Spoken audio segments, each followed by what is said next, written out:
جوں جوں علمی تحقیقات آگے بڑھتی ہیں اس وحی کے دعاوی حقیقت ثانیہ بنتے چلے جاتے ہیں۔ بہرحال ان مفکرین کا مسلک یہ ہے کہ اس خدا کو تو مان لیا جائے جس کے قوانین خارجی کائنات میں کار فرما ہیں، لیکن اس خدا سے انکار کیا جائے جس کے قوانین انسانی دنیا میں رہنمائی کا کام دیتے ہیں۔ اگر بنظر تعمق دیکھا جائے تو ان کی یہ روش ایک قسم کا نفسیاتی تضاد، فزیولوجیکل کنٹروڈکشن ہے، جس کی روح سے وہ ایک طرف اس تسکین کو حاصل کرنا چاہتے ہیں جو خدا پر ایمان سے نصیب ہوتی ہے، اور دوسری طرف ان پابندیوں سے آزادی چاہتے ہیں جو خدا پر ایمان کا لازمی نتیجہ ہوتی ہیں۔ تم یہ سن کر حیران ہو گئے کہ قرآن نے ان ہیومنسٹس کو للکار کر پکارا ہے اور واضح الفاظ میں کہا ہے کہ اس خود فریبی سے حاصل کیا ہے؟ محض کائناتی خدا کو ماننا اور انسانی دنیا سے اس کا کوئی واسطہ نہ سمجھنا خدا پر ایمان نہیں، اس سے انکار ہے۔ لہذا اگر تم نے اسے ماننا ہے تو پورے طور پر مانو۔ ادخلوا فی السلم کافۃ 3/208۔ اور اگر انکار کرنا ہے تو کھلے بندوں انکار کرو۔ یہ کیا کہ منکر معبودن و ہمرنگ مستان زیستن، تم شاید سلیم یہ کہو کہ قرآن کے زمانے میں ہیومنسٹس کہاں تھے جو اس نے انہیں للکار کر ان کی غلط روش پر متنبع کیا؟ یہ تو ہمارے زمانے میں پیدا ہوئے ہیں۔ یہ ٹھیک ہے کہ اس زمانے میں ہیومنسٹس نام رکھنے والا گروہ موجود نہیں تھا، لیکن قرآن کا تو اعجاز ہی یہ ہے کہ وہ انسانی فکر کی ہر لغزش کو نمایاں پوائنٹ آؤٹ کرتا اور اس کی ہر خامی کو واضح کر کے مثبت دلائل سے اس کی تردید کرتا ہے۔ تم دیکھو کہ اس نے ہیومنسٹس کی غلط نگہی کو کس انداز سے پیش کیا ہے اور کس طریق سے اس کی تردید کی ہے۔ سورہ المومنون میں ہے، کل من الارض ومن فیہا ان کنتم تعلمون، 23/84۔ ان سے پوچھو کہ زمین اور جو کچھ اس کے اندر ہے وہ سب کس کے پروگرام کی تکمیل کے لیے ہے، اور اس کا مالک اور آقا کون ہے۔ اس کے ساتھ ہی ان سے یہ بھی کہو کہ اس کا جواب تعصب اور جہالت سے نہ دیں، علم و بصیرت کی روح سے دیں۔ اس کے بعد قرآن کہتا ہے کہ اس کے جواب میں یہ یقیناً یہی کہیں گے کہ یہ سب خدا کے پروگرام کی تکمیل کے لیے ہے اور وہی اس کا مالک اور آقا ہے۔ سیقولون للہ، اس لیے کہ علم کی بارگاہ سے اس کے سوا کچھ اور جواب مل ہی نہیں سکتا۔ اس پر قرآن کہتا ہے کہ جب تمہاری عقل و دانش اور علم و بصیرت تمہیں اسی نتیجہ تک پہنچاتی ہے تو پھر تم اصل حقیقت کو کیوں اپنے سامنے نہیں لاتے؟ کل افلا تذکرون، 23/84-85۔ پھر وہ کہتا ہے کہ ان سے پوچھو کہ اس فضائے آسمانی میں تیرنے والے مختلف کروں میں جو کچھ ہے ان کی زندگی اور نشو و نما کس قانون کے مطابق ہو رہی ہے؟ نہیں، اتنا ہی نہیں بلکہ یہ پوچھو کہ اس تمام کائنات کی نشو و نما، ڈیولپمنٹ کا مرکزی کنٹرول کس کے ہاتھ میں ہے؟ قل من رب السماوات السبع ورب العرش العظیم، 23/86۔ اس کے جواب میں بھی وہ یہی کہیں گے کہ یہ سارا کنٹرول خدا ہی کے لیے ہے۔ سیقولون للہ۔ اس کے بعد قرآن کہتا ہے کہ ان سے کہو کہ جب حقیقت یہ ہے تو پھر تم اس کی نگہداشت کیوں نہیں کرتے؟ قل افلا تتقون۔ پھر قرآن یہ کہتا ہے کہ ان سے پوچھو کہ کائنات کی ہر شے پر اقتدار کس کا ہے، کس کا قانون ہے جس کے تابع یہ تمام اشیاء اس طرح مصروف سعی و عمل ہیں؟ وہ کون ہے جس کی طرف ہر شے اپنی حفاظت کے لیے پناہ ڈھونڈتی ہے، اور جو اس کے قانون کی خلاف ورزی کرے اسے کہیں پناہ نہیں مل سکتی؟ بتاؤ کہ تمہارا علم و فکر تمہیں کیا جواب دیتا ہے؟ قل من بيده ملكوت كل شيء وهو يجير ولا يجار عليه إن كنتم تعلمون، 23/88۔ وہ کہتا ہے کہ اس کے جواب میں بھی یہ یہی کہیں گے کہ یہ سب کچھ خدا ہی کے قانون کے مطابق ہو رہا ہے۔ سیقولون للہ۔ خارجی کائنات میں قوانین خداوندی کی انکار فرمائیوں کا اقرار لینے کے بعد قرآن یہ پوچھتا ہے کہ تم بتاؤ کہ جب تمہارا علم و بصیرت تمہیں خود اس نتیجہ پر پہنچا رہا ہے کہ خارجی کائنات کی تمام اشیاء ایک غیر متبدل مستقل محکم قانون کے مطابق چل رہی ہیں اور یہ قوانین ان کے اپنے بنائے ہوئے نہیں بلکہ خدائے کائنات کے متعین کردہ ہیں، تو کیا اس سے یہ نتیجہ نہیں نکلتا کہ انسان کے لیے بھی غیر متبدل قوانین حیات اور مستقل اقدار پرماننٹ ویلیوز کی ضرورت ہے؟ اور یہ مستقل اقدار اس کی اپنی عقل و خرد کی وجہ کردہ نہیں ہو سکتی؟ وہ کون سی بات ہے جس سے تمہیں اس کا دھوکہ لگتا ہے کہ انسان کائنات کے اس قاعدہ کلیہ سے مستثنا ہے؟ فَأَنَّا تُسْحَرُونَ 23/89۔ کیا انسان بھی اسی کائنات کا جزو نہیں؟ انسان کو اگر باقی اشیاء کائنات سے امتیاز حاصل ہے تو صرف اس بات میں کہ یہ ان قوانین کی اطاعت بطبیب خاطر اپنی مرضی سے کرتا ہے اور دیگر اشیاء کائنات ان کے مطابق چلنے کے لیے مجبور پیدا کی گئی ہیں۔ انسان کے معاملہ میں یہ صورت نہیں کہ اسے مستقل قوانین کی ضرورت ہی نہیں یا یہ ان قوانین کو خود وضع کر سکتا ہے۔ یہ قوانین خدا ہی کی طرف سے مل سکتے ہیں۔ بل اتیناہم بالحق، ہم ہی انہیں اٹل اور غیر متبدل قوانین دے سکتے ہیں۔ اگر یہ ان قوانین سے انکار کرتے ہیں اور خارجی دنیا میں خدا کی کبریائی پر ایمان لاتے ہیں تو یہ اپنے دعوی ایمان میں جھوٹے ہیں۔ وَإِنَّهُمْ لَكَاذِبُونَ 23/90۔ تم نے غور کیا سلیم کہ قرآن کس طرح ہیومنسٹس کے اس مسلک کی تردید کرتا ہے کہ خارجی کائنات میں خدا کی خدائی کو تسلیم کر لیا جائے لیکن انسانی دنیا میں اس کی طرف سے رہنمائی کی ضرورت نہ سمجھی جائے۔ وہ ایسے خدا پر ایمان کو ایمان ہی تسلیم نہیں کرتا۔ خدا پر ایمان کے معنی یہ ہے کہ انسانی دنیا میں بھی خدا کی طرف سے عطا کردہ قوانین کی ضرورت سمجھی جائے اور اس کی رہنمائی کے مطابق زندگی بسر کی جائے۔ قرآن نے یہ کچھ 1400 سال پہلے کہا تھا، لیکن اب مغرب کے مفکرین ہیومنسٹس کے مسلک کی بنیادی غلطی کو محسوس کر کے خود اس نتیجہ پر پہنچ رہے ہیں کہ خدا کو ماننے کے معنی ہی یہ ہے کہ اس کی رہنمائی پر ایمان لایا جائے۔ چنانچہ ہمارے دور کا ایک عظیم طبیعیاتی فزیکسٹ ایڈنگٹن اپنی کتاب science and the unseen world میں لکھتا ہے کہ اصل سوال خدا کی ہستی کا نہیں بلکہ اس امر کا یقین ہے کہ خدا بذریعہ وحی انسانوں کی رہنمائی کرتا ہے۔ اوسپینس کی اس حقیقت کو اور بھی واضح الفاظ میں بیان کرتا ہے جب وہ کہتا ہے کہ اگر وحی کا تصور نہ ہو تو مذہب ہی باقی نہیں رہتا، اور مذہب میں کوئی عنصر تو ایسا ہوتا ہے جو فکر انسانی کے احاطے سے باہر ہو۔ اس لیے اگر یہ کوشش کی جائے کہ جن باتوں کو انسانی عقل اچھا سمجھتی ہے انہیں ایک جگہ اکٹھا کر کے اس کا نام مذہب رکھ لیا جائے تو اسے کچھ حاصل نہ ہوگا۔ ایسی کوششوں کا نتیجہ مذہب نہیں بلکہ ایک ذبح حال فلسفہ ہوگا، new model of the universe. تم نے غور کیا سلیم کہ خود مغرب کے مفکرین کس طرح خدا کے ساتھ وحی کی ضرورت کو لا ينفک قرار دے رہے ہیں؟ یعنی ان کے نزدیک مقام نبوت کے بغیر مذہب کا تصور ہی ممکن نہیں۔ اب دیکھو قرآن نے مقام نبوت کو کن الفاظ میں سمجھایا ہے، لیکن یہاں پھر چند الفاظ تمہیداً ضروری ہیں۔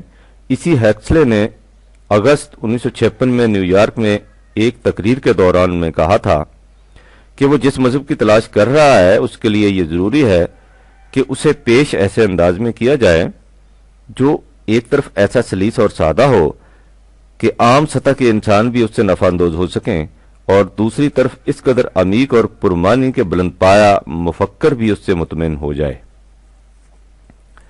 تم دیکھو کہ قرآن کریم اس معیار پر بھی کس طرح پورا اترتا ہے۔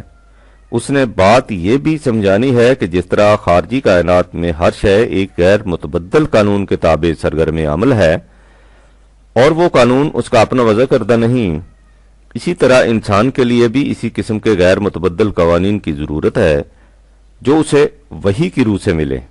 قرآن نے یہ بات سمجھانی تھی اور سب سے پہلے سمجھانی تھی اس قوم کو جو نہ کارگاہ کائنات کے نظم و نسق سے واقف تھی، نہ سائنٹیفک تحقیقات سے آشنا۔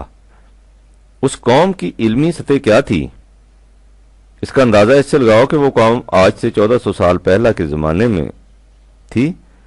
یہ وہ زمانہ تھا جسے اس زمانے کے لوگ تاریک زمانہ ڈارک ایج کہتے ہیں، یعنی خود زمانے کے اعتبار سے وہ دور تاریکی کا دور تھا۔ پھر اس تاریکی کے دور میں عرب کا ملک اپنے ہم عصر ممالک میں تہذیب و تمدن تو ایک طرف، علم و بصیرت میں سب سے پیچھے تھا، حتیٰ کہ اس خطہ میں ایسے لوگ بھی کچھ زیادہ نہ تھے جو معمولی نوشت و خوان سے واقف تھے۔ یہ لوگ اونٹوں کے دودھ اور کھجوروں کی گھٹلیوں پر گزارا کرتے تھے۔ یہ تھے اولین مخاطب جنہیں یہ سمجھانا مقصود تھا کہ تمہیں زندگی میں مستقل قوانین کی ضرورت ہے، اور یہ قوانین وہاں سے ملیں گے جہاں سے خارجی کائنات کو اٹل قوانین فطرت ملتے ہیں۔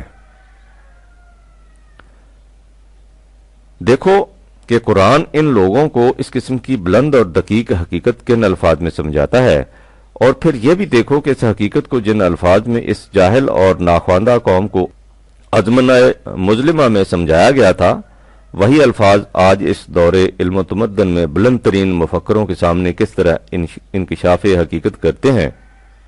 وہ بادیہ نشین قوم تھی۔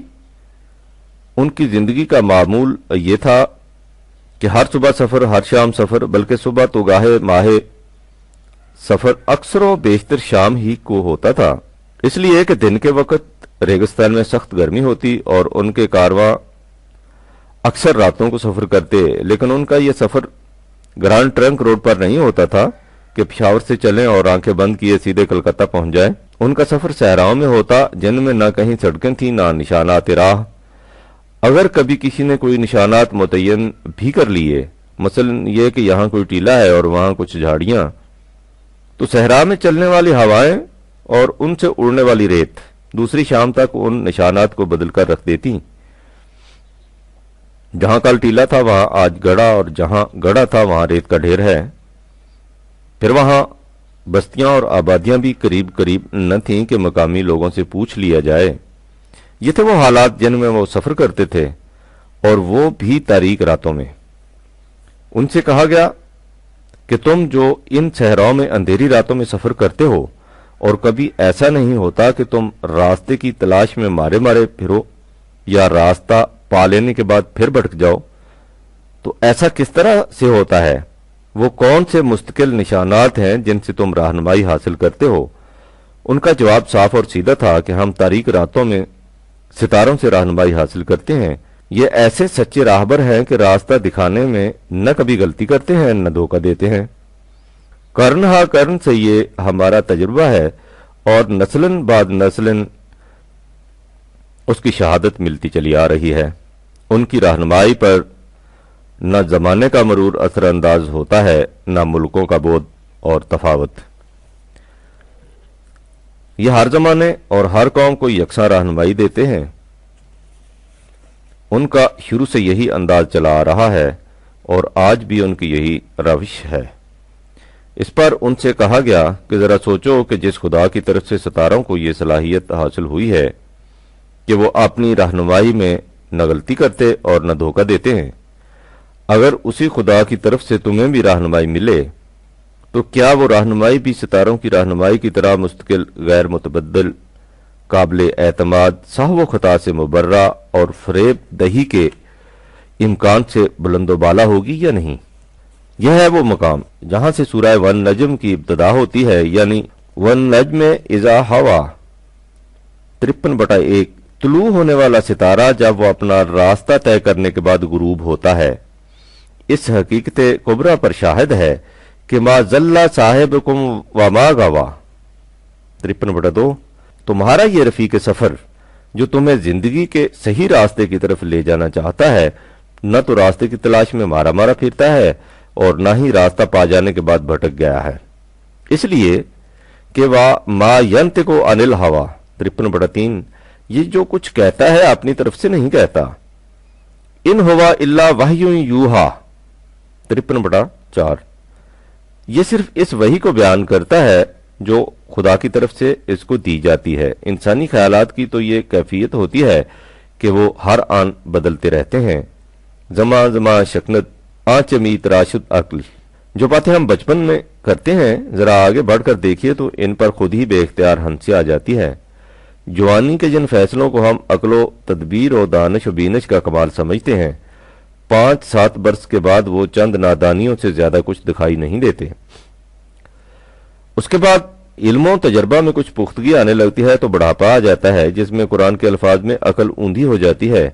یہ کیفیت تو عمر کے مختلف منزلوں میں ہوتی ہے۔ ایک ہی منزل میں حالت یہ ہوتی ہے کہ صحت کے عالم میں خیالات اور قسم کے ہوتے ہیں، بیماری کے زمانے میں اور قسم کے حالات مساعد ہوں تو زاویہ نگاہ اور قسم کا ہوتا ہے، اور جب پریشانیاں گھیر لیں تو تمام نظریات و تصورات بدل جاتے ہیں۔ غصے کے عالم میں ہمارے خیالات اور قسم کے ہوتے ہیں اور سکون کی حالت میں اور قسم کے۔ یہ حالت تو افراد کی ہے، اگر قوموں کی زندگی پر نگاہ ڈالی جائے تو وہاں بھی یہی کیفیت دکھائی دیتی ہے۔ جن باتوں کو کوئی قوم 100 سال پہلے علم و دانش کی معراج سمجھتی تھی، آج وہ خود ان پر ہنستی ہے۔ لہذا جو شخص اپنے خیالات سے کوئی بات کہے گا وہ اس کی طبعی کیفیات اور ذہنی اور قلبی میلانات سے متاثر اور اس کے زمانے کے احوال و ظروف سے متسم ہوگی، اس لیے وہ کبھی مستقل اقدار نہ بدلنے والے قوانین کا تعین نہیں کر سکے گا۔ یہ چیز صرف اس سرچشمہ سے مل سکے گی جو زمان و مکان کے ہر قسم کے اثرات سے مبرہ ہو اور قلبی و ذہنی عواطف و میلانات کی رنگینی سے معرہ۔ اسے وہی کہتے ہیں۔ انہی حقائق کو قرآن کریم نے دیگر مقامات پر بھی بیان کیا ہے۔ ستاروں کی رہنمائی کے متعلق سورہ انعام میں ہے، وَهُوَ الَّذِي جَعَلَ لَكُمُ النُّجُومَ لِتَهْتَدُوا بِهَا فِي ظُلُمَاتِ الْبَرِّ وَالْبَحْرِ قَدْ فَصَّلْنَا الْآيَاتِ لِقَوْمٍ يَعْلَمُونَ 6/98 اللہ وہ ہے جس نے تمہارے فائدے کے لیے ستاروں کو اس انداز سے بنایا کہ تم اس سے زمین اور سمندر کے سفر کی تاریکیوں میں رہنمائی حاصل کر سکو۔ سورہ واقعہ میں کہا ہے کہ فلا اقسم بے مواقع النجوم 56/75 نہیں، بات یوں نہیں جس طرح تم اپنے ذہن میں خیال کیے ہوئے ہو، بات کچھ اور ہے۔ اس کے لیے میں ستاروں کی گزرگاہوں، ان کے طلوع و غروب کے مواقع کو شہادت میں پیش کرتا ہوں۔ وَإِنَّهُ لَقَسَمٌ لَوْ تَعْلَمُونَ عظیم 56/76 اور اگر تم علم و بصیرت کی بارگاہ سے پوچھو تو وہ تمہیں بتائے گی کہ یہ شہادت کس قدر عظیم ہے۔ یہ شہادت کس امر کی ہے؟ اس امر کی کہ اِنَّهُ لَقُرْآنٌ کریم 56/77 یہ حقیقت ہر قسم کے شک و شبہ سے بالا ہے کہ یہ قرآن نوع انسان کے لیے بڑا ہی نفع رساں اور عزت بخش ہے۔ فی کتاب مکنون 56/78 اس کے حقائق غیر متبدل ہیں اور وہ خود بھی ایک محفوظ کتاب کے اندر ہے، اس لیے اس کے حروف و الفاظ میں بھی کوئی تغیر و تبدل نہیں ہو سکتا۔ حقائق کو دوسروں تک پہنچانے کا ذریعہ الفاظ ہی ہوتے ہیں۔ اگر الفاظ میں تبدیلی ہو جائے تو حقائق میں بھی تبدیلی ہو جاتی ہے، لیکن اس کے ساتھ ایک اور شرط بھی ہے، اور وہ یہ کہ الفاظ کا صحیح مفہوم بھی اسی صورت میں سمجھ میں آ سکتا ہے جب ان الفاظ کو خالی الذہن ہو کر سمجھا جائے۔ اگر انسان پہلے سے اپنے ذہن میں کوئی خاص خیالات اور تصورات لے کر قرآن کی طرف آئے تو قرآنی حقائق اپنی اصلی اور بلا آمیزش شکل میں سامنے نہیں آ سکیں گے۔ اس کے لیے تطہیر فکر و نظر نہایت ضروری ہے۔ لا یمسہ الا المطہرون 56/79 اس کے حقائق کو صرف وہی پا سکتے ہیں جن کا قلب و دماغ غیر قرآنی تصورات سے پاک ہو، جن کا ادراک بے رنگ ہو۔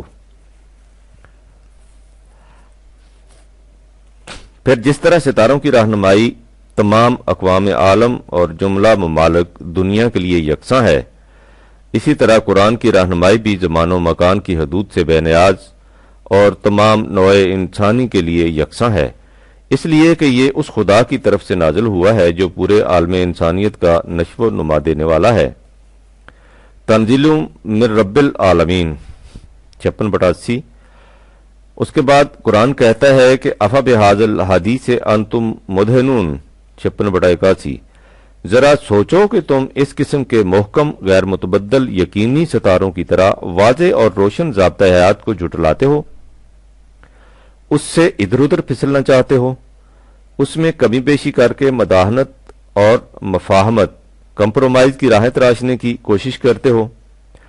تم چاہتے ہو کہ اس میں تمہاری مرضی کے مطابق تھوڑا سا رد و بدل کر دیا جائے۔ بتاؤ کہ اگر ستارے لوگوں کی خواہش کے مطابق اپنے راستے بدلنے لگ جائیں تو مسافروں کا کیا حشر ہو؟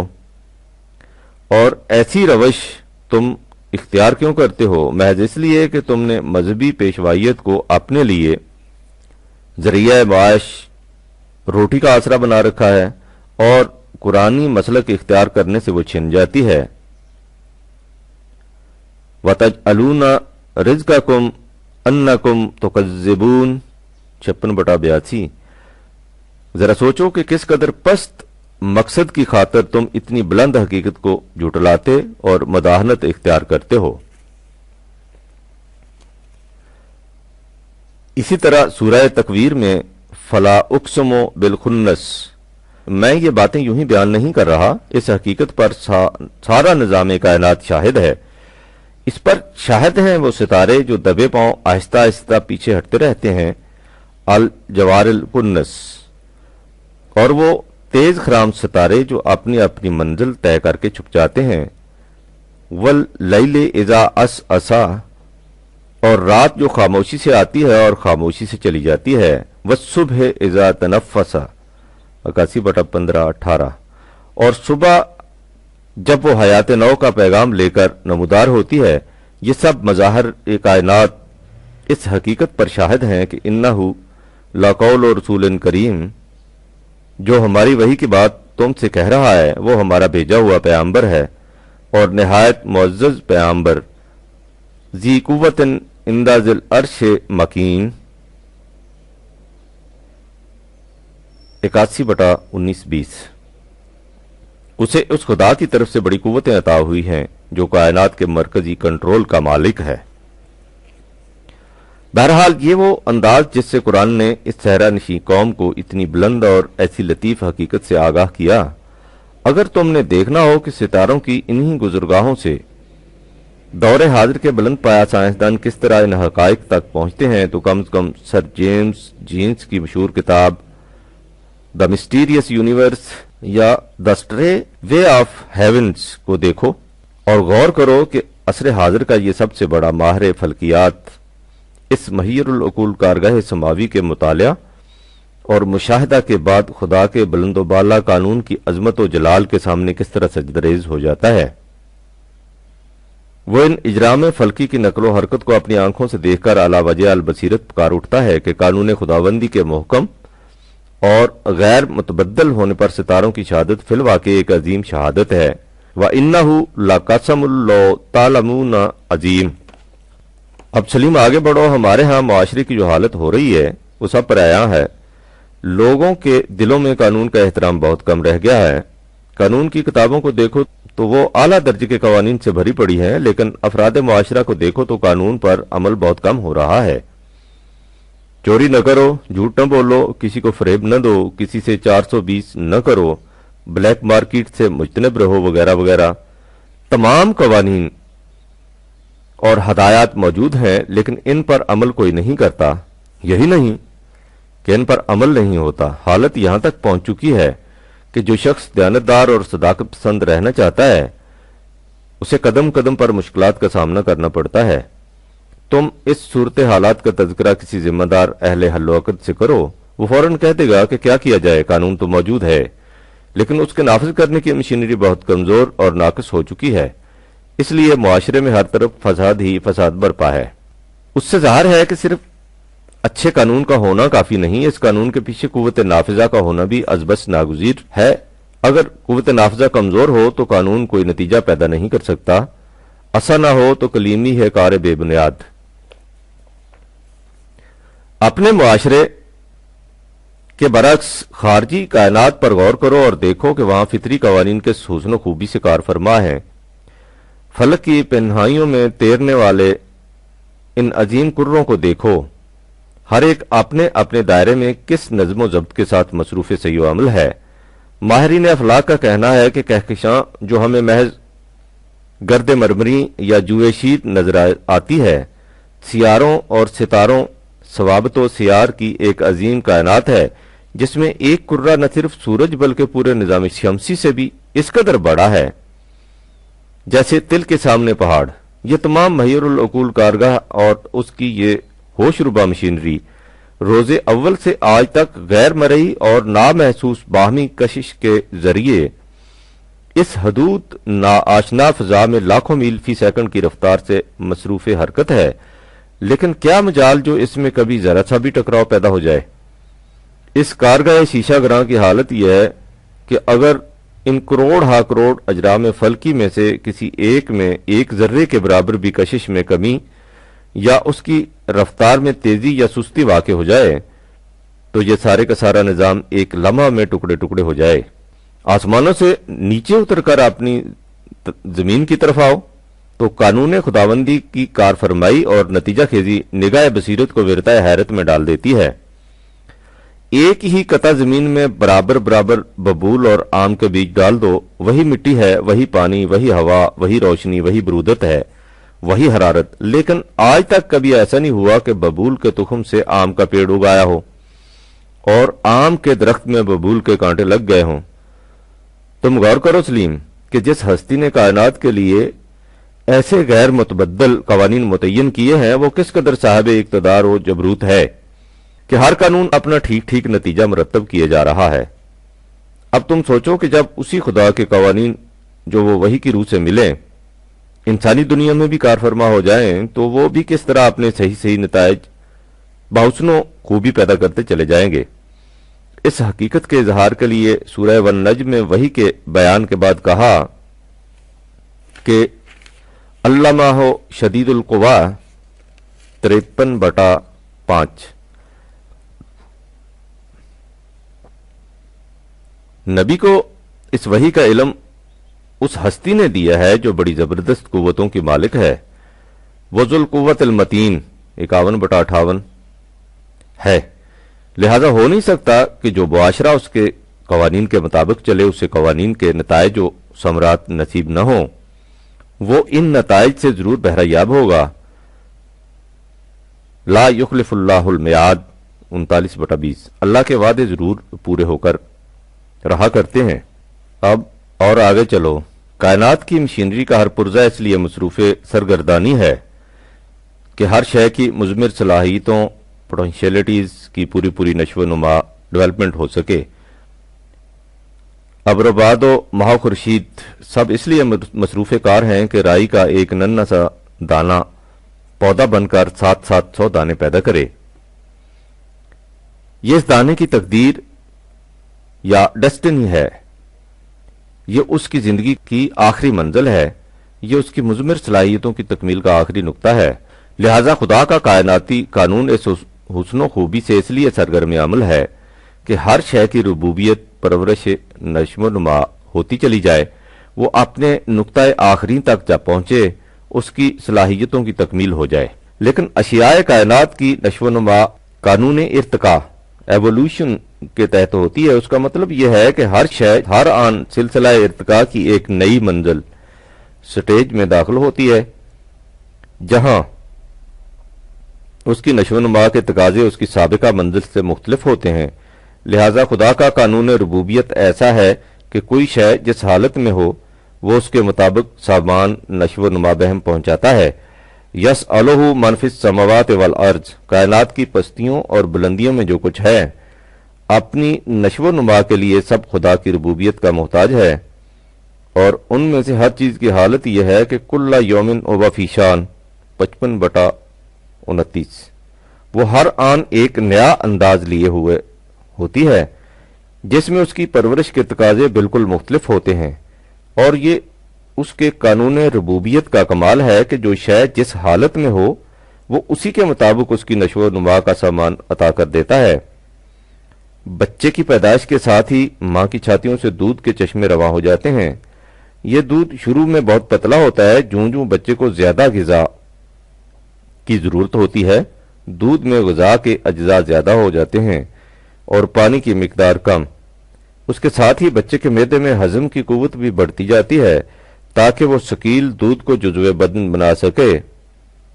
پھر جب وہ خارجی غذا ہضم کرنے کے قابل ہو جاتا ہے تو اسے دانت دیے جاتے ہیں اور دودھ کی نہریں خشک ہو جاتی ہیں۔ وقص علی ذالک، ہر شے کو اس کے بدلتے ہوئے تقاضوں کے مطابق سامان نشو و نما ملتا چلا جاتا ہے۔ جس طرح طبعی دنیا میں نشو و نما کے تقاضے بدلتے رہتے ہیں، اسی طرح انسانیت کی دنیا میں بھی نشو و ارتقاء کے تقاضوں میں تغیر و تبدل ہوتا رہتا ہے۔ اگر آج افریقہ کے حبشی اپنے جوہر انسانیت کی نشو و نما کے لیے نظام خداوندی کو اختیار کریں تو ان کی نشو و نما کے تقاضے اور ہوں گے، اور اگر یورپ کی متمدن اقوام یہی کچھ چاہیں تو ان کے تقاضے ان سے مختلف ہوں گے۔ لہذا انسانوں کی دنیا میں خدا کا قانون بھی ایسا ہونا چاہیے جو انسانی ذات کے مختلف جوہروں کی پرورش اور بالیدگی زمانے کے بدلتے ہوئے تقاضوں کے مطابق کرتا چلا جائے۔ اس کے لیے فرمایا کہ وہی کا قانون جو اپنی نتیجہ خیزی میں حتمی اور یقینی واقع ہوا ہے، اس خدا کا قانون ہے جو ذو مرتن 53/6 ہے، یعنی زندگی کی تمام گزرگاہوں کا مالک، زمان اور مکان دونوں اعتبار سے انسانی زندگی کے تمام بدلتے ہوئے تقاضوں سے باخبر اور ان کی نشو و نما کا پورا انتظام کرنے والا رب العالمین۔ یہاں تک سلیم گفتگو وحی یا اس خدا کے متعلق ہو رہی تھی جو وحی کو عطا کرتا ہے۔ اب اس گرامایا ہستی کا تذکرہ جلیلہ آتا ہے جس کا منور و مقدس سینہ وحی کا محبت بنتا ہے، یعنی خود نبی صلی اللہ علیہ وآلہ وسلم کا تذکرہ۔ لہذا یہاں سے مقام نبوت یا مقام محمدی کا آغاز ہوتا ہے۔ اسے سمجھنے کے لیے عزیزم پہلے سے بھی زیادہ ذوق و انہماک کی ضرورت ہے۔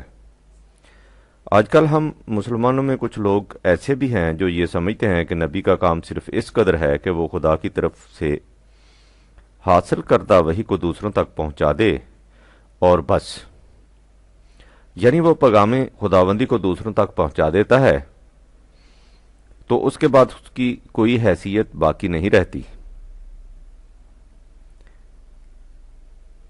ان کے خیال کے مطابق یوں سمجھیے کہ نبی کی حیثیت معاذ اللہ ایک ریڈیو سیٹ کی سی ہوتی ہے جو کچھ براڈ کاسٹنگ ہاؤس سے براڈ کاسٹ نشر ہوتا ہے، یہ سیٹ اسے اخذ کر لیتا ہے اور بینا ہی اسی طرح دوسروں تک پہنچا دیتا ہے۔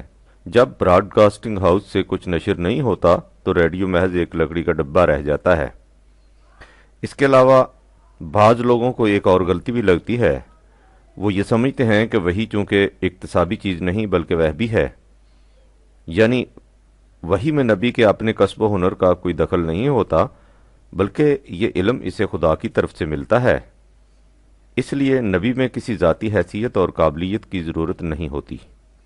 خدا نے اپنی وحی کسی نہ کسی کے ذریعے انسانوں تک پہنچانی ہوتی ہے، اس لیے اس مقصد کے لیے جو انسان بھی اس کے سامنے آ جائے وہ اس کے ذریعے انسانوں تک پہنچا دیتا ہے۔ یہ ہے وہ خیال جس کا مظہر وہ شعر ہے جو ہمارے ہاں بڑا مقبول ہے اور جسے تم نے بھی کئی بار گنگنایا ہوگا، یعنی خدا کی دین کا موسیٰ سے پوچھئے احوال، آگ لینے کو جائیں پیغمبری مل جائے۔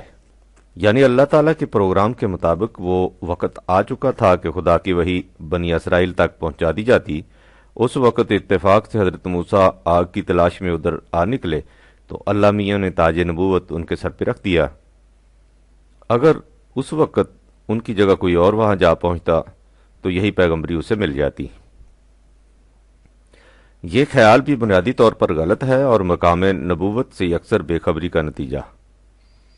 اس کی وضاحت کے لیے خود حضرت موسیٰ کی مثال سامنے لاؤ، جن کے متعلق نہایت بے تکلفی سے کہہ دیا جاتا ہے کہ آگ لینے کو گئے اور پیغمبری مل گئی۔ سنو کہ اللہ تعالیٰ ان کے منصب نبوت پر سرفراز ہونے کے سلسلہ میں کیا کہتا ہے۔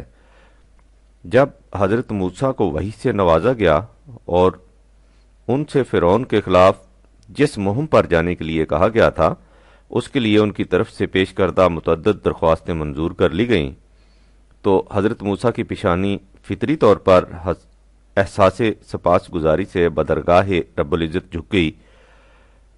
اس وقت آپ سے کہا گیا کہ اے موسیٰ، تم نے اسی کو ہمارا احسان سمجھا اور اس کے لیے جذبات تشکر تمہارے آبگینہ قلب سے ابھر آئے۔ تمہیں معلوم نہیں کہ یہ سلسلہ احسانات کب سے شروع ہے؟ اس کے لیے تمہیں بہت پیچھے جانا ہوگا۔ یہ سلسلہ تو اسی دن سے شروع ہو گیا تھا جب تم پیدا ہوئے تھے۔ وَلَقَدْ مَنَنَّا عَلَيْكَ مَرَّةً أُخْرَى 20/37۔ جب ہم نے تمہاری ماں کی طرف حکم بھیجا تھا کہ تمہیں ایک صندوق میں لٹا کر دریا میں بہا دے، اس نے اس حکم کی تعمیل کی اور تمہارا صندوق فرعون کے محلات میں جا پہنچا۔ اس طرح ہم نے اس کا انتظام کر دیا کہ تمہاری پرورش فرعون کے محلات میں ہو۔ تم نے بڑے ہو کر نبی بن کر فرعون سے ٹکر لینی تھی۔ اس کے لیے ضروری تھا کہ تم رموز سلطنت اور اسرار حکومت سے واقف ہوتے، لیکن تم ایک محکوم قوم بنی اسرائیل کے فرد تھے، اس لیے تمہارے لیے ان اسرار و رموز تک بار پانا ناممکن تھا۔ اس مقصد کے حصول کے لیے ہم نے یہ تدبیر کی کہ تمہاری پرورش و تربیت خود محلات شاہی میں ہو، لیکن تم نے ساری عمر شہزادگی یا شہنشاہی کی زندگی بسر نہیں کرنی تھی۔ تمہاری پیدائش سے مقصود کچھ اور تھا۔ تم نے ایک دن بنی اسرائیل کو لے کر وادی سینا کے جنگلوں اور بیابانوں میں بھی جانا تھا اور وہاں ان کی تربیت کرنی تھی، اس لیے یہ ضروری تھا کہ تم صحرائی اور بیابانی زندگی سے بھی واقف ہو جاؤ۔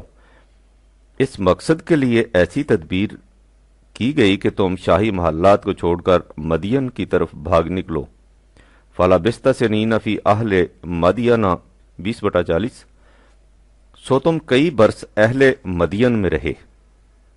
اس طرح جب تم ان تمام مراحل سے گزرے تو ثم جئت علی قدر یا موسیٰ 20/40، تب کہیں جا کر تم ہمارے پیمانے پر پورے اترے۔ وَاسْتَنَعْتُكَ لِنَفْسِي 20/41۔ اس طرح ہم نے تمہیں اپنے ایک مقصد کے لیے بے کمال حسن و خوبی تیار کیا، اور جب تم اس طرح سے اس مقصد بلند کے قابل ہو گئے تو تمہیں وحی عطا ہوئی۔ یہ نہیں کہ تم یوں ہی آگ لینے کو ادھر آ نکلے اور ہم نے نبوت کا تاج تمہارے سر پر رکھ دیا۔ اس سے ظاہر ہے کہ ایک ہونے والے نبی کو پہلے ہی دن سے منصب نبوت کے لیے تیار کیا جاتا ہے۔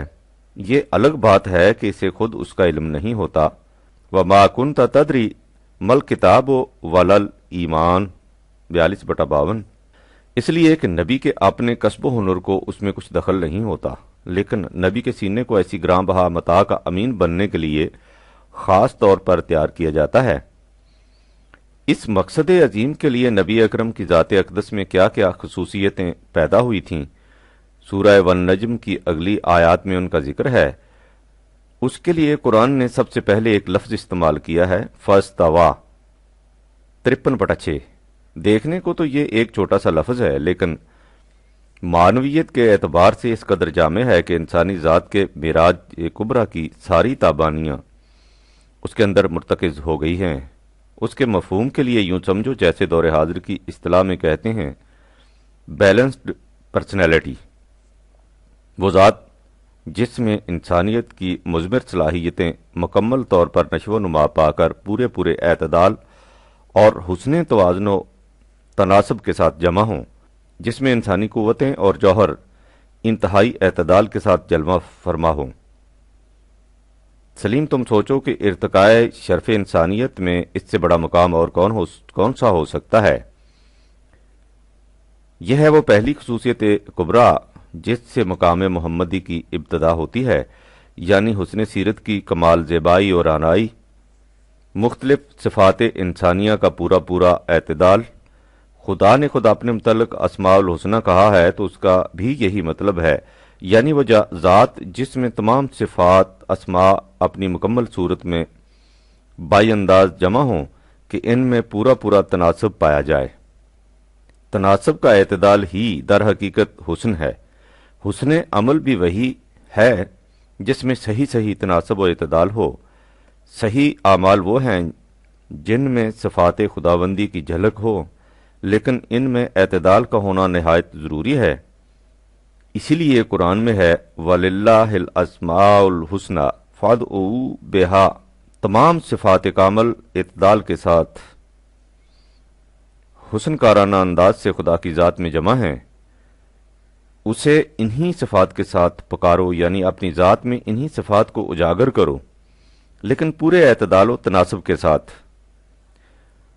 وَذَرُوا الَّذِينَ يُلْحِدُونَ فِي أَسْمَائِهِ 7/180، اور جو لوگ اس کی صفات میں افراط و تفرید سے کسی ایک طرف نکل جاتے ہیں ان سے کوئی واسطہ نہ رکھو۔ تم نے دیکھا کہ یہاں اعتدال پر کس قدر زور دیا گیا ہے، یعنی جو کسی ایک صفت خداوندی میں اعتدال کا دامن چھوڑ کر افراط اختیار کر لیتے ہیں وہ صحیح راستے پر نہیں۔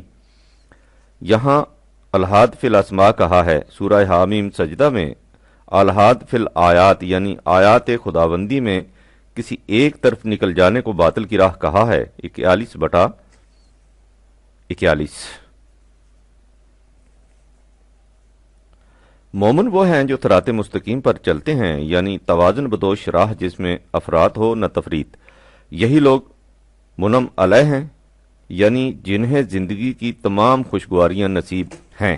اسی درخشندہ فہرست کا سرعنوان مقام محمدی ہے، جسے قرآن نے فاستاوا سے تعبیر کیا ہے، یعنی صفات خداوندی کو اعلی حد بشریت پورے اعتدال کے ساتھ لیے ہوئے۔ یہ ہوا سیرت کا کمال۔ اب آگے بڑھو، ارشاد ہے وَهُوَ بِالْأُفُقِ الْأَعْلَى 53/7۔ افق کے معنی زمین کے آخری کنارے کے ہے، اس میں وسعت کی انتہا آ جاتی ہے، اور جب اس کے ساتھ اعلیٰ کا لفظ آ جائے تو اس میں وسعتیں اور بلندیاں دونوں شامل ہو جاتی ہیں۔ تم سطح زمین پر کھڑے ہو کر دیکھو تو تمہاری افق وسعت نگاہ بہت قریب ہوگی۔ کسی اونچی عمارت پر کھڑے ہو کر دیکھو تو تمہاری افق کا دائرہ وسیع ہو جائے گا، اور جب تم کسی بلند ترین اعلیٰ مقام پر کھڑے ہو تو وسعت اپنی انتہا تک پہنچ جائے گی۔ لہذا بالافق الاعلی سے مراد ہے کہ نبی کا علم اپنی وسعتوں اور بلندیوں میں انتہا تک پہنچا ہوا ہوتا ہے۔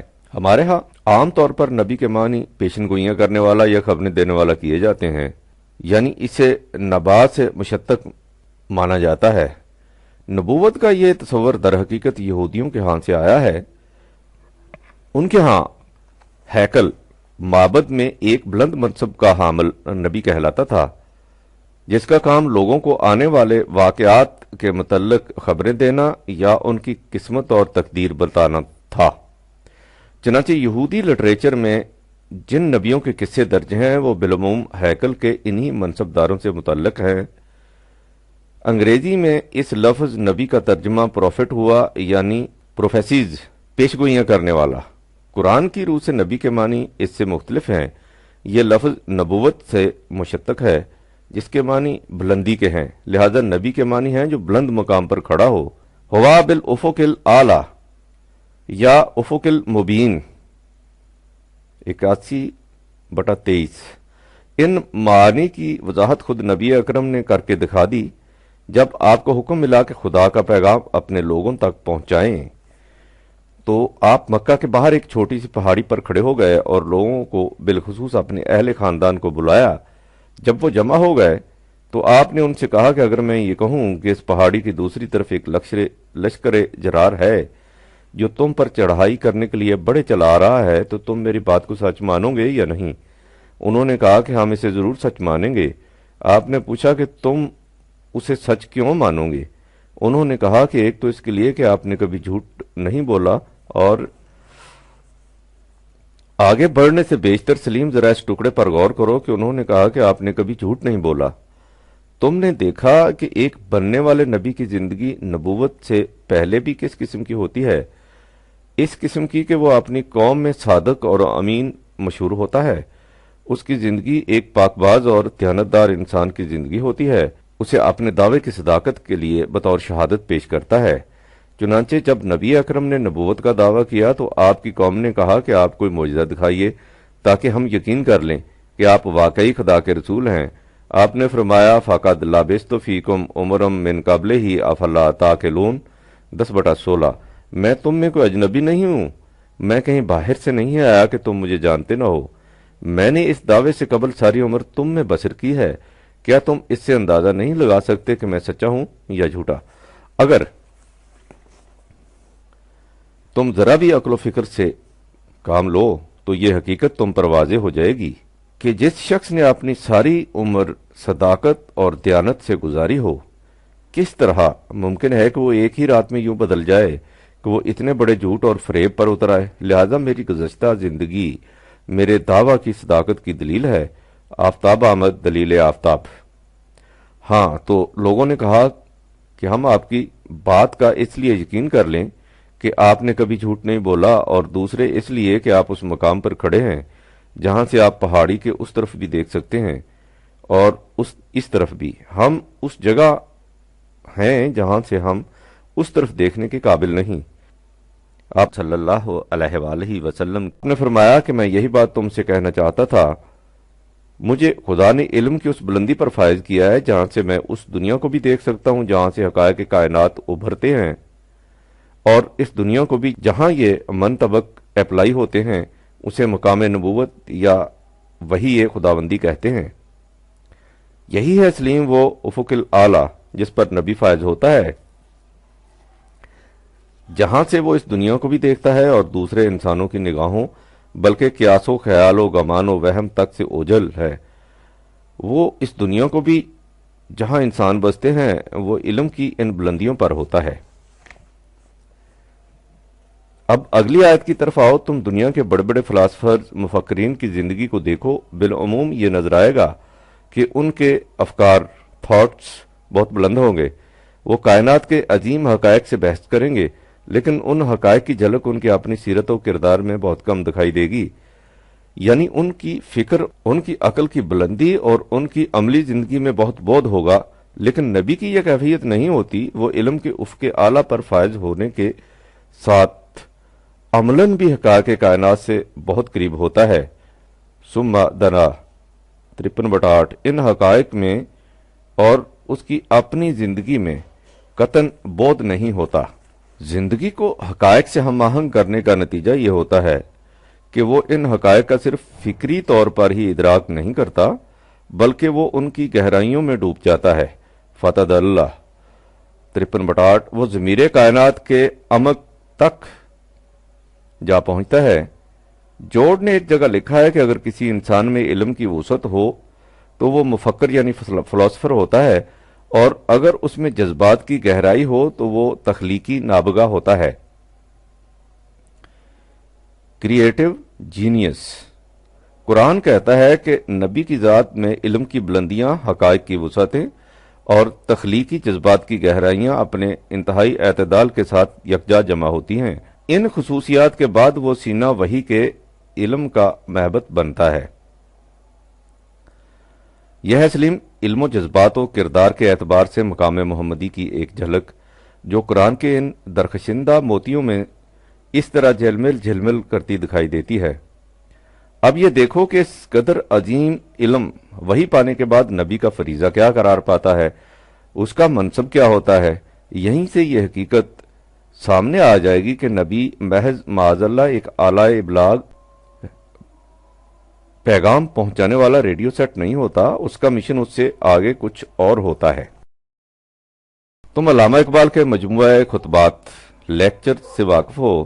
انہوں نے اپنے 5ویں لیکچر کا افتتاح اس طرح کیا ہے: محمد عربی فلک الافلاک کی بلندیوں پر پہنچ کر واپس تشریف لے آئے۔ خدا شاہد ہے کہ اگر میں اس مقام پر پہنچ جاتا تو کبھی واپس نہ آتا۔ یہ الفاظ ایک بہت بڑے صوفی بزرگ عبد القدوس گنگوہی کے ہیں۔ تصوف کے تمام لٹریچر میں ان جیسے اور الفاظ کا ملنا غالباً مشکل ہے جو ایک فکرے کے اندر شعور نبوت اور تصوف کے اس قدر لطیف نفسیاتی فرق کو اس طرح واضح کر دیں۔ ایک صوفی اپنے انفرادی تجربہ کی تجرد گاہ سے واپس آنا نہیں چاہتا، اور جب واپس آتا بھی ہے اس لیے کہ اسے واپس آنا پڑتا ہے، تو اس کی یہ مراجعت نوع انسانی کے لیے کچھ معنی نہیں رکھتی۔ اس کے برعکس ایک نبی کی مراجعت تخلیقی مقصد کے لیے ہوتی ہے، وہ آتا ہے کہ زمانے کے طوفان پر تسلط پا کر تاریخ کی قوتوں کو اپنے قابو میں لے آئے اور اس طرح مقاصد کی ایک نئی دنیا تعمیر کر دے۔ ایک صوفی کے لیے اس کے انفرادی تجربہ کی تجرد گاہ آخری مقام ہوتی ہے، لیکن ایک رسول کے دل میں اس سے زلزلہ انگیز نفسی قوتیں بیدار ہو جاتی ہیں، جن کا مقصد یہ ہوتا ہے کہ وہ تمام دنیا انسانیت میں ایک انقلاب پیدا کر دیں۔ یہ آرزو کہ جو کچھ اس نے دیکھا ہے وہ ایک جیتی جاگتی دنیا کے پیکر میں متشکل ہو جائے، نبی کے دل میں پیش پیش ہوتی ہے۔ اسی لیے ایک صاحب وحی کے تجربہ کی قدر و قیمت جانچنے کا ایک طریقہ یہ بھی ہے کہ دیکھا جائے کہ اس نے انسانیت کو جس قالب میں ڈھالا ہے وہ کیسا ہے، اور اس کے پیغام کی روح سے جس قسم کے دنیائے ثقافت ابھر کر سامنے آ گئی ہے وہ کس انداز کی ہے۔ میں اس وقت ان تفاصیل میں نہیں جانا چاہتا کہ تصوف کی حقیقت کیا ہے اور جس چیز کو کشف و الہام کہا جاتا ہے اس کی ماہیت کیا ہے۔ ان امور کے متعلق کسی دوسرے وقت لکھوں گا۔ اس وقت صرف اتنا کہہ دینا کافی ہوگا کہ مقام نبوت فلک الافلاق کی بلندیوں تک پہنچنا تو ایک طرف صوفی کا گزر ان دوائر میں بھی نہیں ہو سکتا جن سے وحی کا نزول ہوتا ہے۔ صوفی کے تمام کمالات اس کے اپنے کسب و ہنر کا نتیجہ ہوتے ہیں۔ اس کے برعکس نبوت ایک یکسر وہبی عطیہ ہے جس میں نبی کے اپنے کسب و ہنر کو تو ایک طرف اختیار و ارادہ کو بھی دخل نہیں ہوتا۔ جس چیز کو تصوف کی دنیا میں روحانی ترقی سمجھا جاتا ہے وہ دراصل انسان کی بعض نفسیاتی قوتوں کی بیداری اور نشو و نما ہوتا ہے۔ یہ اس کی اپنی داخلی قوتیں ہوتی ہیں۔ اس کے برعکس وحی خارج سے انکشاف حقیقت کا نام ہے جسے نزول کی اصطلاح سے تعبیر کیا جاتا ہے۔ وحی کی بنیادی خصوصیت اس کی آبجیکٹیوٹی ہے، لہذا یہ سوال ہی پیدا نہیں ہوتا کہ صوفی اس مقام تک پہنچ کر جہاں سے نبی کو وحی ملتی ہے واپس آ سکتا ہے یا نہیں۔ جو وہاں پہنچ ہی نہیں سکتا اس کی واپسی کا کیا ذکر۔ جس مقصد کے لیے میں نے اس اقتباس کو لکھا ہے وہ یہ ہے کہ جب نبی پر انکشاف حقیقت ہوتا ہے یعنی اسے وحی ملتی ہے تو اس سے مقصد یہ نہیں ہوتا کہ وہ ان حقائق مستور کے پرکیف مناظر سے اپنے طور پر ہی لذت اندوز ہوتا رہے اور ان کی حیرت انگیز کیفیات میں اس قدر مستغرق ہو جائے کہ صوفیوں کی طرح اس کی بھی معاذ اللہ یہ حالت ہو جائے کار آن کے خبر شد خبرش باز نہ آئیت۔ نبی کو وحی اس لیے نہیں ملتی، اسے وحی اس لیے ملتی ہے کہ وہ اسے لے کر انسانوں کی طرف آئے اور ظلم و استبداد کی ان تمام طاغوتی قوتوں کو جو عالم انسانیت میں فساد برپا کر رہی ہوں راستہ سے ہٹا کر انسانی معاشرے کو قوانین خداوندی کے خطوط پر متشکل کر دے۔ بالفاظ دیگر وہ عالم انسانیت میں خدا کے پروگرام کی تکمیل کا ذریعہ بنے۔ یہی وہ حقیقت ہے جس کی طرف داستان حضرت موسیٰ میں یہ کہہ کر اشارہ کیا گیا ہے کہ واسطہ ناتوں کا لنفسی 20/41 ہم نے تجھے اے موسیٰ اس طرح اپنی ذات کے لیے تیار کیا ہے۔ اس میں لنفسی کا ٹکڑا قابل غور ہے، گویا خدا کا ایک پروگرام تھا جس کی تکمیل کے لیے اس نے صاحب کلیم کو اس طرح درجہ بدرجہ منزل بے منزل تیار کیا۔ وہ پروگرام کیا تھا؟ اذهبا إلى فرعون إنه طغى 20/43 تم دونوں حضرت موسیٰ اور حضرت ہارون فرعون کی طرف جاؤ اس لیے کہ وہ سرکش ہو گیا ہے، وہ حد سے نکل گیا ہے۔ یعنی ایک نبی کو وحی اس لیے دی جاتی ہے کہ وہ مظلوم انسانیت کو مستبد اور سرکش قوتوں کے پنجائے آہنی سے چھڑا کر خدا کے قوانین کے تابع لے آئے۔ یہ نقطہ عزیزم مزید وضاحت کا مقتضی ہے۔ تم نظام کائنات پر غور کرو، وہاں ہر شے خود بخود قوانین خداوندی کے مطابق مصروف کار ہے۔ جس کے سپرد جو کام کیا گیا ہے وہ اس کی تکمیل کے لیے ہر وقت رقصاں و جنبا ہے۔ لیکن انسان کو چونکہ صاحب ارادہ پیدا کیا گیا ہے اس لیے اسے اختیار ہے کہ چاہے تو قانون خداوندی کے مطابق زندگی بسر کرے اور چاہے اس سے سرکشی اختیار کر کے دوسری روش پر چل نکلے۔ جب مستبد قوتیں قانون خداوندی کے راستے کو چھوڑ کر اپنے خود ساختہ قوانین کے مطابق نظام قائم کر لیتی ہیں تو زیر دست انسان ان کے پاؤں تلے بری طرح روندے جاتے ہیں۔ اس میں شبہ نہیں کہ خدا کا قانون مکافات ان سرکش قوتوں کے اعمال کے نتائج مرتب کر رہا ہوتا ہے، اور ان نتائج کو ایک دن ان کے سامنے بھی آنا ہوتا ہے، لیکن یہ کچھ خدا کے کائناتی قانون کے حساب و شمار کے مطابق ہوتا ہے، جس میں قرآن کے الفاظ میں ایک ایک دن 1000 سال اور 50 ہزار سال 70/4 کا ہوتا ہے۔ لیکن اگر خدا کے اس قانون مکافات کے ساتھ انسان کا ہاتھ بھی لگ جائے تو یہی نتائج انسانوں کے ماحوسال کے حساب سے مرتب ہو کر سامنے آ جاتے ہیں، اور جن سرکش قوموں نے صدیوں کے بعد جا کر تباہ ہونا تھا وہ دونوں میں سرنگوں ہو کر وجہ نجات انسانیت بن جاتی ہے۔ بالفاظ دیگر یوں سمجھو کہ جب انسان خدا کا رفیق بن جائے تو پھر خدا کے پروگرام مشیت کی تکمیل انسانی حساب و شمار کے مطابق ہو جاتی ہے۔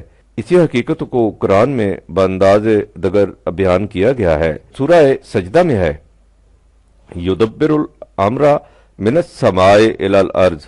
قانون خداوندی کے مطابق تدبیر امور کی صورت یہ ہے کہ وہ اپنی ہر اسکیم کو اس کے پست ترین نقطہ سے شروع کرتا ہے اور اس سے اس کے نقطہ آخرین تک پہنچنا ہوتا ہے۔ وہ اسکیم اپنے نقطہ آغاز سے بلند ہونا شروع ہوتی ہے۔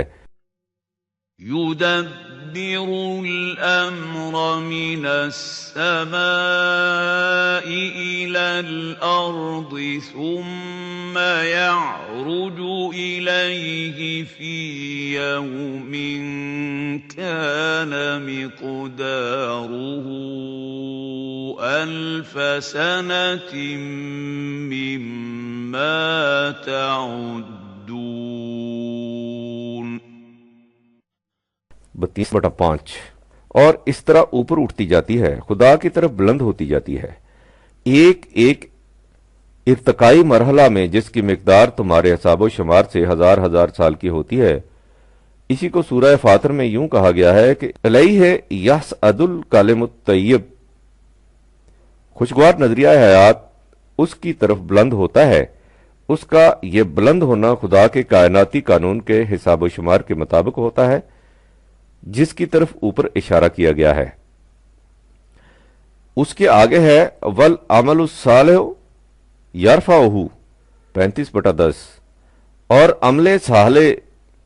عمل صالح اسے رفعت عطا کر دیتا ہے، یعنی ویسے تو وہ خدا کے کائناتی قانون کے مطابق بلند ہوتا ہی ہے، لیکن اگر اس کے ساتھ انسان کے اعمال صالح بھی شامل ہو جائیں تو یہ اس کی رفتار یا ترقی سپیڈ اور پروگریس کو تیز تر کر دیتے ہیں۔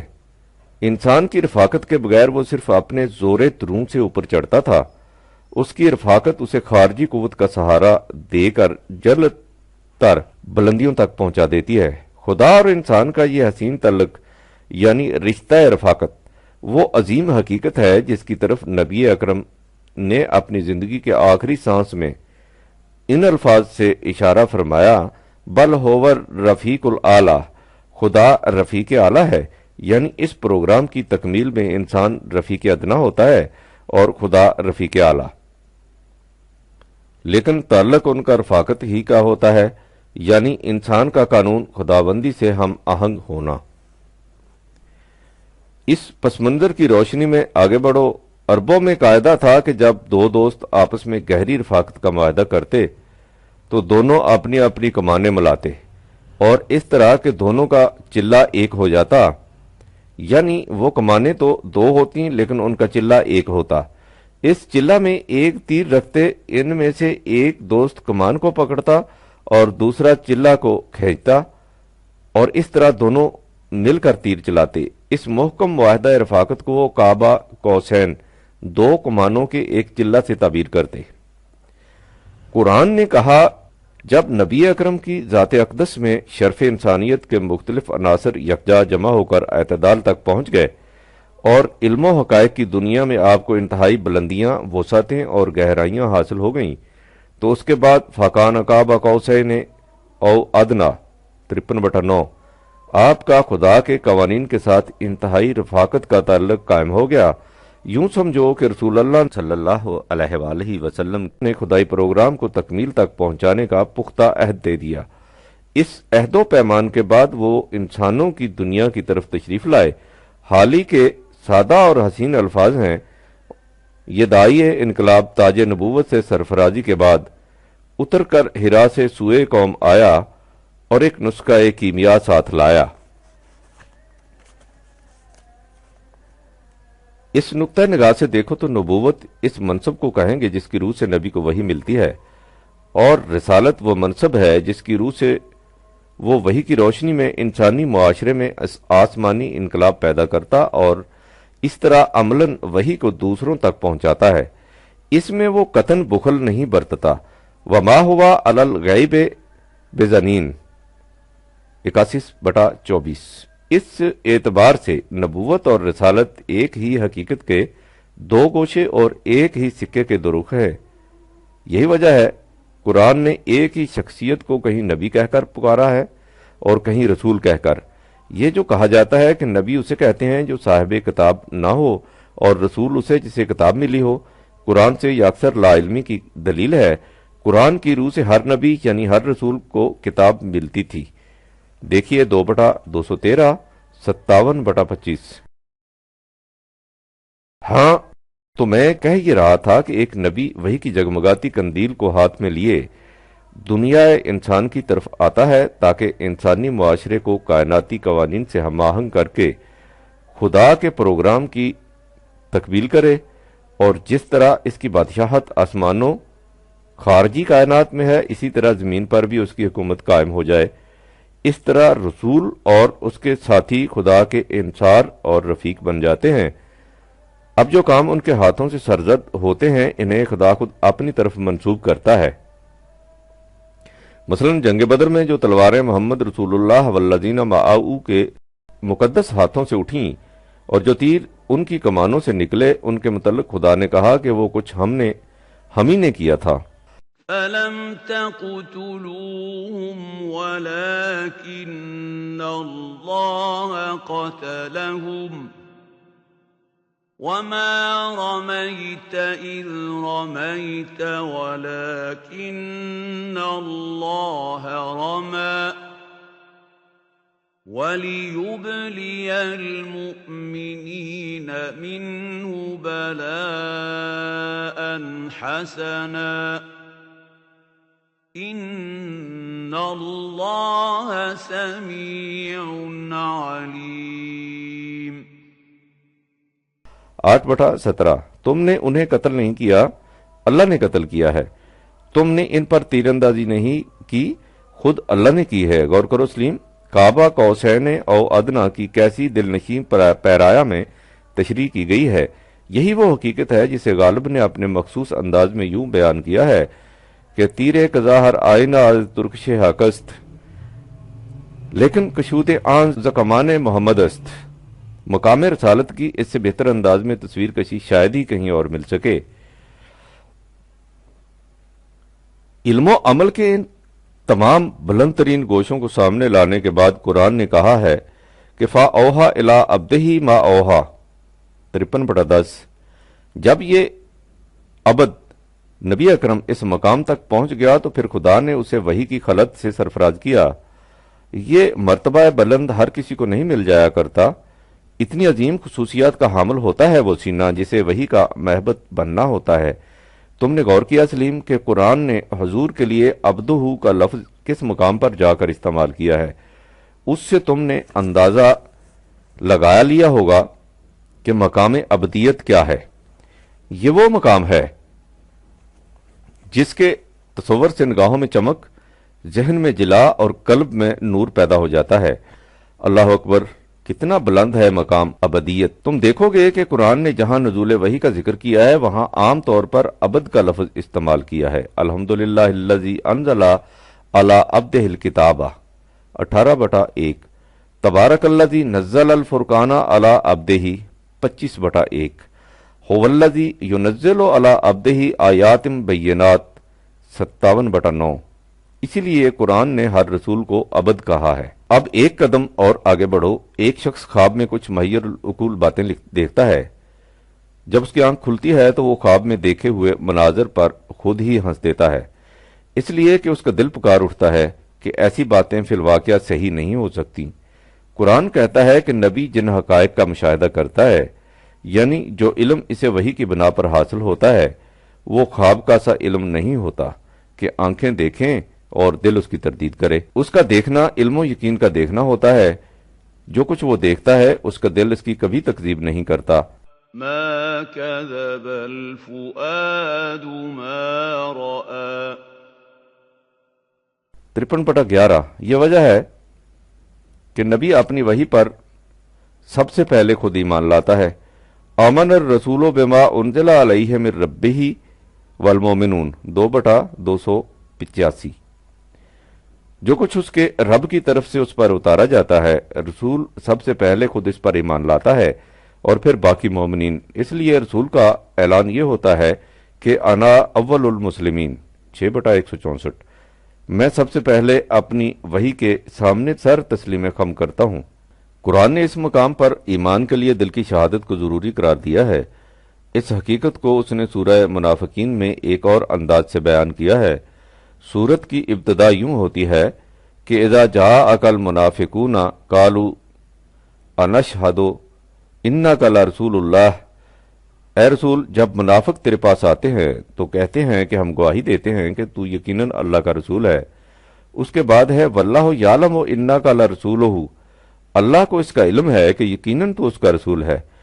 اس سے ظاہر ہے کہ منافقین ایسی بات کہتے ہیں جو امر واقعہ ہے اور جس کی شہادت خود اللہ دے رہا ہے۔ اس لیے منافقین کے سچا ہونے میں بظاہر کوئی شبہ نہیں رہ جاتا، لیکن اس کے آگے ہے إذا جاءك المنافقون قالوا نشهد إنك لرسول الله والله يعلم إنك لرسوله والله يشهد إن المنافقين لكاذبون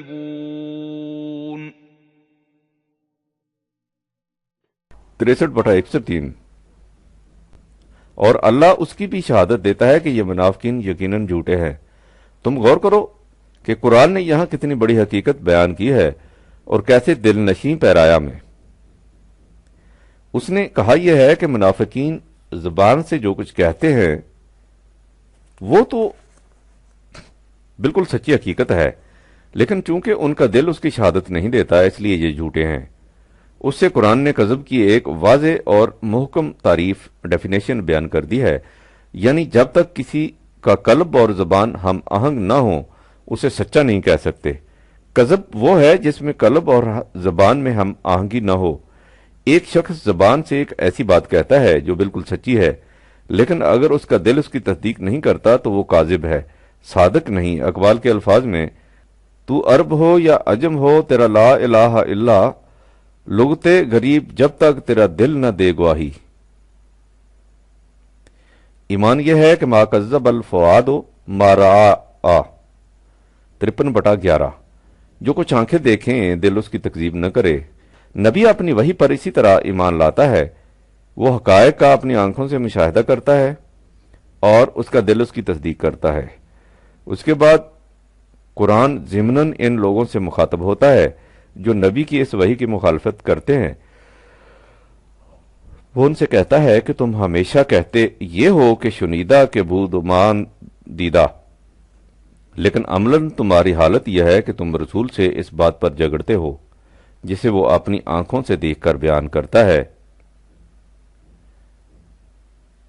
افا تمارونہ علی ما یرا 53/12 کتنی بڑی ہے تمہاری بھول اور کس قدر غیر معقول ہے تمہاری یہ مخالفت۔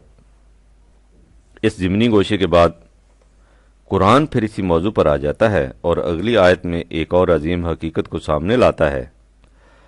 میں پہلے بھی کہہ چکا ہوں کہ قرآن نے یہ بتایا ہے کہ وہی خواب نہیں ہوتا، حقیقت کا حتمی مشاہدہ ہوتا ہے۔ اس چیز کو اس نے بانداز دگر بیان کیا ہے۔ یہ حقیقت ہے کہ آپ کسی خواب کو انہی تفاصیل، جزیات، ربط اور تسلسل کے ساتھ کبھی دوبارہ نہیں دیکھ سکتے۔ یہ نفسیاتی ناممکنات میں سے ہے۔ قرآن کہتا ہے کہ نبی کی آنکھ جو کچھ دیکھتی ہے اسے خواب مت سمجھو۔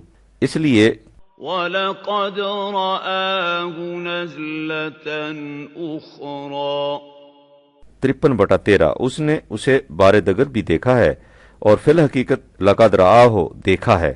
اس لیے اس کا یہ دیکھنا خواب کا دیکھنا نہیں۔ جو لوگ وحی کو خواب پر محمول کرتے ہیں یا خوابوں کو از قبیل وحی تصور کرتے ہیں، انہیں سوچنا چاہیے کہ یہ ان کی کتنی بڑی غلطی ہے۔ وحی خواب نہیں ہوتا، حقیقت کا یقینی مشاہدہ ہوتا ہے، اور بار بار ہوتا ہے۔ اس کے بعد قرآن وحی کے ایک اور بنیادی گوشے کو سامنے لاتا ہے۔ ایک طرف جذبات پرست ہیں جو خوابوں کو بھی از قبیل وحی قرار دیتے ہیں، دوسری طرف عام مفکرین فلاسفر ہیں جن کا خیال ہے کہ وحی انسانی فکر ہی کی ایک بڑی ہوئی شکل کا نام ہے۔ برگسان نے وجدان کے متعلق کہا ہے کہ وہ فکر ہی کی بلند سطح ہوتی ہے۔ چنانچہ بعض لوگ وجدان کو وحی پر محمول کر لیتے ہیں، مگر بھی مفکرین کا رجحان اسی طرف ہے۔ قرآن نے جہاں اس تصور کی تردید کی ہے خواب بھی وحی ہوتے ہیں، وہیں واضح الفاظ میں اس کا بھی اعلان کر دیا کہ وحی فکر انسانی کی بڑی ہوئی شکل کا نام نہیں۔ وحی کا مقام وہ ہے جہاں عقل انسانی کے لیے حیرت کے سوا کچھ نہیں ہوتا۔ اندہ سدرۃ المنتہا 53/14 نبی نے ان حقائق کو سدرۃ المنتہا کے قریب دیکھا۔ عربوں میں الصادر اس شخص کو کہتے ہیں جو متحیر ہو جائے۔ سدرہ بصرہ سدرن کے معنی ہیں گرمی کی شدت کی وجہ سے اس کی نگاہیں حیران و ششدر رہ گئیں۔ اس لیے نبی کو جس مقام پر وحی ملتی ہے وہاں عقل انسانی کے لیے سوائے تحیر کی فراوانیوں کے اور کچھ نہیں ہوتا۔ انسانی عقل وہاں ششدر و حیران رہ جاتی ہے۔ یہ اس کے بیان کی بات ہی نہیں کہ وہ اس مقام اور اس کی کیفیت کا مشاہدہ یا اندازہ کر سکے، لیکن اگر عقل انسانی مقام وحی کی کناہ و حقیقت کو نہیں سمجھ سکتی تو اس کے یہ معنی نہیں کہ عقل وحی کے حقائق سے مستفید بھی نہیں ہو سکتی۔ وحی کی تعلیم انسان کی سمجھ میں آ سکتی ہے، اسی لیے قرآن نے بار بار فکر و تدبر اور عقل و شعور سے کام لینے کی تاکید کی ہے۔ اس تعلیم کا سمجھنا اس لیے ضروری ہے کہ اس پر عمل کیا جائے، اور اس پر عمل کرنا اس لیے ضروری ہے کہ دنیا میں بھی جنتی معاشرہ قائم ہو سکے، اس کے بعد کی زندگی بھی جنت کی ہو۔ لہٰذا وہی عقل جو مقام نبوت کی کناہ و حقیقت کے سمجھنے سے یکسر قاصر ہے، وہ اگر وحی کے پیغام کا اتباع کرے تو جنت کی خوشگواریاں اس کے حصہ میں آ سکتی ہیں۔ اس لیے کہ مقام وحی اگر اندہ سدرۃ المنتہا ہے تو اندہا جنت المعاوہ 53/15 جنت بھی اسی کے پاس ہی ہے۔ جو شخص عقل کی روح سے مقام نبوت کو اپنے حیطۂ ادراک میں لانے کی صحیح لا حاصل کرتا ہے، اس کے حصہ میں حیرت کی فراوانیوں کے سوا کچھ نہیں آتا، لیکن جو شخص عقل و بصیرت کی روح سے وحی کے پیغامات کو عملی نظام میں متشکل کرتا ہے، وہ اپنے آپ اور اپنے ساتھ باقی انسانیت کو جنت کے آغوش میں لے آتا ہے، جہاں وہ اضطراب باقی نہیں رہتا جو عقل کی نارسائی کی وجہ سے قدم قدم پر اس کے لیے وجہ خلش بنتا تھا۔ یہی وجہ ہے کہ اہل جنت کے متعلق کہا ہے کہ وہ فی سدر مخضود 56/28 ہوں گے، یعنی ان بیریوں کے نیچے جن کا سایہ آرام دہ اور پھل خوشگوار ہوں گے، لیکن جن میں کانٹے نہیں ہوں گے، ایسی حیرت جس میں شکوک کی خلش نہ ہو۔ بہرحال وحی کا مقام وہ ہے جہاں عقل انسانی بار ہی نہیں پا سکتی، جہاں عام انسان کی آنکھ کے لیے تحیر ہی تحیر ہوتا ہے۔ وہاں نبی کی یہ کیفیت ہوتی ہے کہ جب ان تحیر کی وادیوں پر ہر طرف سے علم الہی چھایا ہوا ہوتا ہے، اس یکش سدرتا ما یکشا 53/16 تو اس کی آنکھ اس مقام پر ذرا ادھر ادھر نہیں ہوتی۔ ما زاغل بصرو 53/17 اور ذرا نہیں بھٹکتی۔ غور کرو کہ عقل انسانی اور نگاہ نبوی میں کتنا عظیم فرق ہوتا ہے۔ یہ فرق درجہ یا کمیت کا نہیں ہوتا، یعنی یہ نہیں کہ ایک ذرا نیچے ہے اور دوسری ذرا اوپر، یہ فرق اصل و بنیاد کا فرق ہوتا ہے، کمیت کی بجائے کیفیت کا ہوتا ہے۔ عقل انسانی کسب و ہنر سے اس مقام تک پہنچ ہی نہیں سکتی، لیکن اس مقام سے ملے ہوئے پیغامات سے نفع یاب ہو سکتی ہے۔ یہ تو ہے نگاہ نبوت کا تقابل۔ عقل انسانی سے یعنی عقل انسانی کے مقابلہ میں نگاہ نبوت حدود فراموش ہوتی ہے، لیکن جب اس کا مقابلہ علم خداوندی سے کیا جائے تو علم نبوی لامحدود اور لا منتہا نہیں ہوتا۔ نبوت کی آنکھ اس حد سے آگے نہیں بڑھ سکتی جو اس کے لیے علم خداوندی نے مقرر کر رکھی ہو۔ اس لیے ما زاغ البصر کے ساتھ ہی یہ بھی کہہ دیا کہ وما طغی 53/17، وہ نگاہ جہاں تحیر کی فراوانیوں کے باوجود ذرا اپنے مقام سے ادھر ادھر نہیں ہوتی، وہاں وہ اس حد سے بھی تجاوز نہیں کر سکتی جو اس کے لیے متعین ہوتی ہے۔ اس لیے کہ نبی کا علم وہی کتنا ہی بلند اور وسیع کیوں نہ ہو، وہ بہرحال خدا کا عطا کردہ اور علم خداوندی کے مقابلہ میں محدود ہوتا ہے۔ انسانوں کے مقابلہ میں وحی کا مقام وہ ہے جہاں انسانی علم و عقل کی حدیں ختم ہو جاتی ہیں، لیکن علم خداوندی کے مقابلہ میں یہ لا انتہا نہیں۔ مقام نبوت کے متعلق ان تصریحات کے بعد قرآن چند لفظوں میں بتاتا ہے کہ نبی اس بلند مقام پر پہنچ کر دیکھتا کیا ہے۔ اس مقام پر قرآن نے وحی کی تفصیل کو چند الفاظ میں سمیٹ کر رکھ دیا ہے۔ وہ کہتا ہے لقد رأى من آیات ربه الكبرى 53/18، اس نے اس مقام پر اپنے نشو و نما دینے والے کی آیات کبریٰ عظیم نشانیوں کو دیکھا۔ ان آیات کبریٰ سے مراد کیا ہے؟ اس کے لیے پھر داستان حضرت موسیٰ کی طرف آؤ۔ جب حضرت موسیٰ کو طور کی چوٹیوں پر وحی سے نوازا گیا تو ان سے کہا گیا کہ یہ سب کچھ اس لیے کیا گیا ہے لِنُرِیَکَ مِنْ آیاتِنَا الْکُبریٰ 20/23، تاکہ ہم تجھے اپنی آیات الکبریٰ دکھائیں۔ اس کے بعد ہے اذهب الی فرعون انہ طغی 20/24، فرعون کی طرف جا کیونکہ وہ بڑا ہی سرکش ہو گیا ہے، وہ حد سے تجاوز کر گیا ہے۔ اس سے ظاہر ہے کہ وحی پانے کے بعد نبی کے سامنے پروگرام یہ ہوتا ہے کہ وہ سرکش قوتوں کو ان کے ظلم و استبداد سے روکے اور مظلوم انسانیت کو ان کے دندان حرص و آز سے چھڑائے۔ وہ اس مقصد عظیم کو لے کر آتا ہے اور طاغوتی قوت کو قیامت خیز تصادمات کے بعد شکست دے کر قوانین خداوندی کے مطابق معاشرہ کی تشکیل جدید کرتا ہے۔ ان سرکش اور مستبد قوتوں کی اس طرح سے شکست اور ان کے غاصب و ظالم نظام کی جگہ خدا کے نظام ربوبیت عالمینی کا قیام، وہ آیات کبریٰ ہیں جن کا مشاہدہ نبی کو کرایا جاتا ہے۔ یہ ہے عزیزم قرآن کی روشنی میں نبی کا مقام، اور یہ ہے وہ فریضہ عظیم جس کی ادائیگی کے لیے اسے منصب جلیلہ پر فائز کیا جاتا ہے۔ اس سے تم نے اندازہ لگا لیا ہوگا کہ نبی کا مقام خدا سے وحی پا کر اسے انسانوں تک پہنچا دینا ہی نہیں ہوتا، بلکہ وحی کی روشنی میں نظام خداوندی کا قیام بھی ہوتا ہے، اور یہ مقصد بہت بلند اور یہ فریضہ بڑا اہم ہوتا ہے۔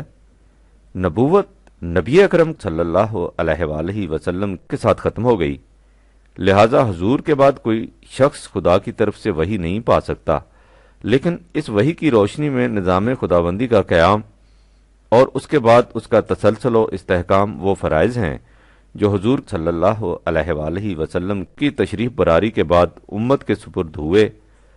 حضور کے بعد امت نے کچھ وقت تک اس فریضہ کو سر انجام دیا، لیکن اس کے بعد بدقسمتی سے یہ گاڑی دوسری پٹری پر جا پڑی اور نظام خداوندی نگاہوں سے اوجھل ہو گیا۔